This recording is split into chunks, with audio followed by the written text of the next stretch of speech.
आप सबको मेरा सादर प्रणाम। मित्रों, आपका एक बार फिर से हमारे YouTube चैनल ज्ञान सिंधु में हार्दिक स्वागत है। जैसा कि आप जानते हैं कि आज प्रदोष व्रत है, सोम प्रदोष आज व्रत है। तो आइए हम शुरू करते हैं सोम प्रदोष की कथा। पहले इसके फल को जान लेते हैं। सोम प्रदोष जो व्रत है वह शिव और पार्वती को प्रसन्न करने के लिए किया जाता है, जिसे करने से व्रत करने वाले की समस्त इच्छाएं, समस्त कामनाएं पूर्ण होती हैं। किसी नगर में एक ब्राह्मणी रहती थी। उसके पति का स्वर्गवास हो गया था।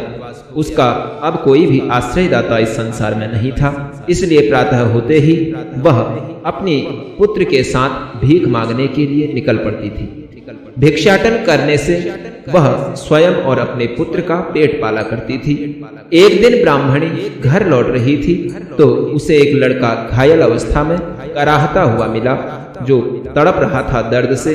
ब्राह्मणी ने दया करके उसे अपने घर को ले आई और लड़का विदर्भ का राजकुमार था। शत्रु सैनिकों ने उसके राज्य पर आक्रमण कर दिया था और उसके पिता महाराज को भी बंदी बना लिया था। और राज्य पर नियंत्रण जब उसके कर लिया तो वह मारा मारा इधर उधर फिर रहा था।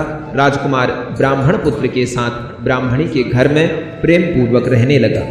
एक दिन अंशुमति नाम का एक गंधर्व कन्या ने राजकुमार को देखा और उस पर मोहित हो गई। अगले दिन अंशुमति ने अपने माता पिता को राजकुमार से मिलाने के लिए लेकर के आई। तो उन्होंने राजकुमार को देखा तो उन्हें बहुत अच्छा वह राजकुमार लगा, उनके मन को भा गया।